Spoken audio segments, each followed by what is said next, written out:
Hey, Sean here from SpeedCubeShop.com. One of the most requested videos was for the Thunderclap version 3. When the version 1 came out, it was the only cube I'd ever tried that made me want to pick up a different puzzle after the mini Oolong. It to me felt like it was an Oolong version 3, I guess, because the version 2 I didn't quite like. Then they came out with the Thunderclap version 2, and it wasn't as big of a hit. And I think, honestly, the big reason was more of just the springs they used gave it a different feeling, and it wasn't what the original felt like. Well, it's been quite some time. It's been probably at least 2 years. I don't know the exact date when the Thunderclap version 2 came out, but it's been a while. Anything else in the box besides that pack to solve it? Nope, that is actually it. Okay, so let's move this to the side. Interesting packaging. It comes magnetic. It also is very cheap. This magnetic version says it's normally $10, which puts it at the exact same price as something like the Yushin Keylin, but right now it's on sale for $8.49 or something like that, which puts it about the price of the Oolong version 2M. So this is one of the cheapest magnetic puzzles you can get out there. As far as the size of it, it feels tiny. Let's get the caliper back out. I've been using this on everything so far. 55 3/4, so it's under 56, not quite something like a Volk. So it's larger than a Volk, but smaller than the old Thunderclap. Colors are the ones I've been using in the past few years for QiYi. Internals are a little bit different. So let's take this apart before I do any turns. This looks a lot like a Volk. It even has where that hole would be. And the corners actually look a little bit like an altered Volk. It definitely doesn't seem like the Thunderclap shape. It's very dry right now. There might be a little bit of lubricant on it, but nothing extraordinary. So now that we've checked that, let's do some turns.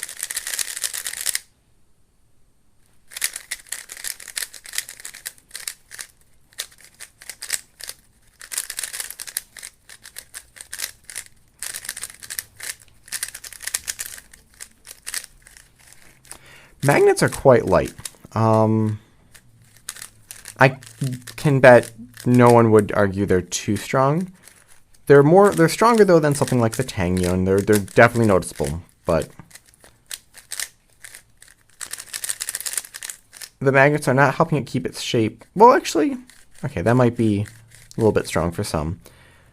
It is flexing a bit more than other puzzles, at least the Thunderclap. Where's the Thunderclap? Okay, here is my version 1 Thunderclap. I actually don't know where my version 2 is. One thing is interesting, they did update the colors on the original Thunderclap, so they are the ones they're using in the Thunderclap version 3.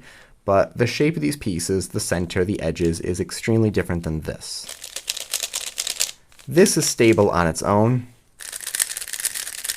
This definitely uses magnets to make it more stable. This definitely has a design more similar to the Volk than the Thunderclap. They might just be using the Thunderclap name for 2 reasons. One, it's probably help than calling it that than calling it something brand new. But also they might just be using Thunderclap as their budget line. I'll do a solve or two and then I want to add some lubricant and see how that affects it. Wow, blue is really nice. Okay, blue cross it is. Yeah.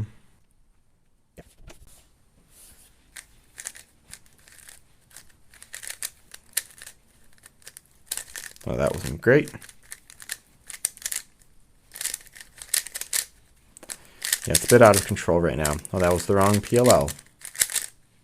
Okay, I'm going to add some lubricant to this. This deserves a bit of nebula. I want to slow it down just a little bit. It's a little tight right now, too. Actually, what's corner cutting like?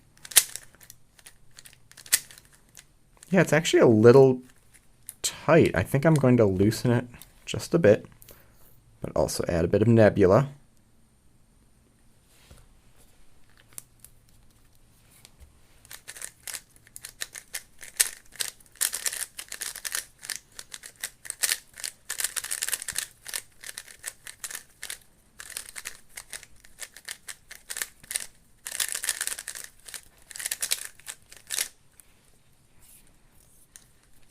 Now that my hands have lubricant all over it, see how this goes.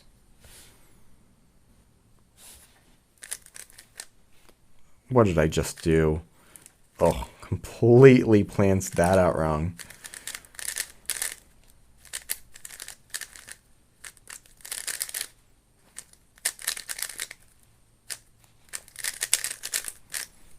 Let's do that again so I can actually plan it out correctly. And then I'll try loosening it just a bit. But honestly, this feels really nice.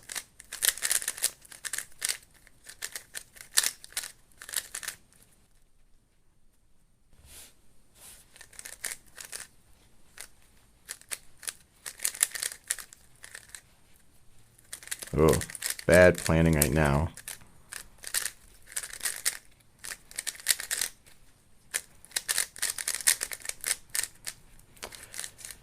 Okay, it has a very smooth feeling to it. The Thunderclap felt almost bumpy.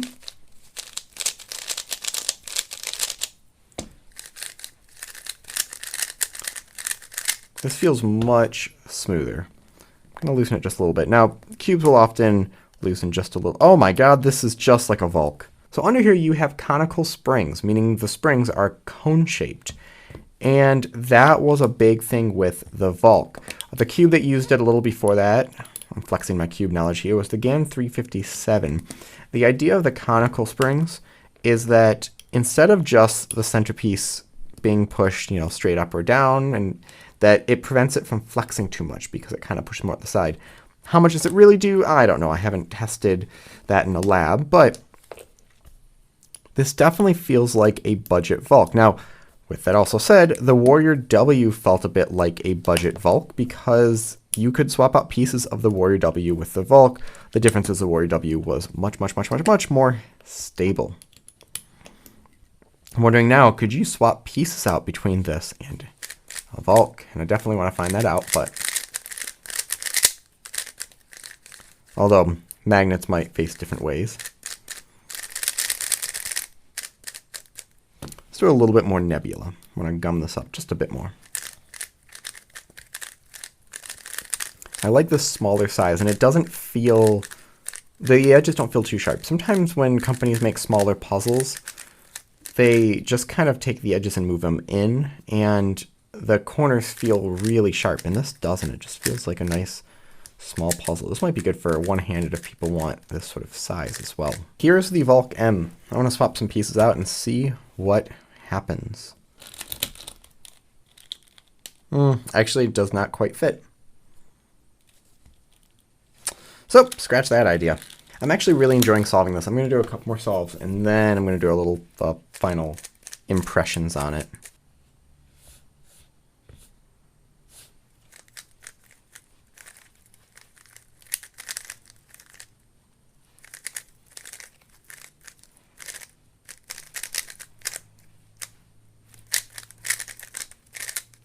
Oh, I forgot to hit the timer. I just stared at it for a little bit.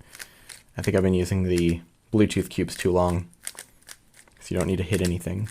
Actually, that does happen when after I use that for a little bit. I forget to start timers. It's rough. Such a rough life I live. Okay. I didn't hit the inspection. See? Look what just happened.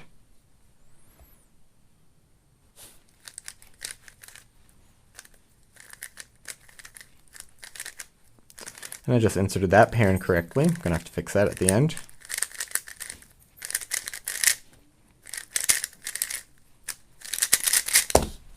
Okay, let's do one where I don't forget to start or stop the timer or insert F12 pairs incorrectly. It's been a long day. I played at a wedding today.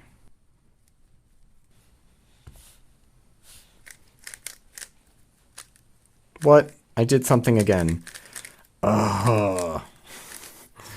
When I said I did something, I mean that I just completely messed up the cross that I had planned out. I really like using this. Hold on, I'm going to reset this. Let's do 3 solves. And I'll count these as the official solves. This feels really nice. It's a little flexible, but not overly so. Okay, how do I want to do this? I know.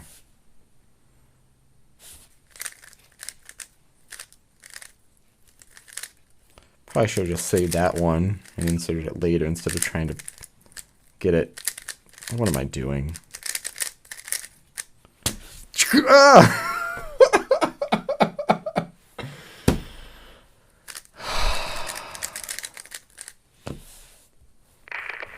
Okay, so yeah, so it definitely is, it's got a bit more flexible, so I don't know if anything needs to be done. I want to see, can I just pull these caps off? Pull these caps off. I don't know. What about here? So this pops out somehow.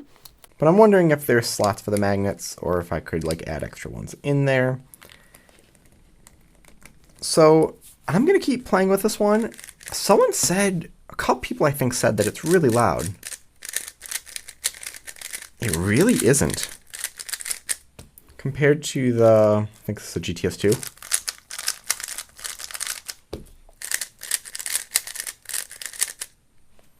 It's not really much different. It's a little bit higher pitched.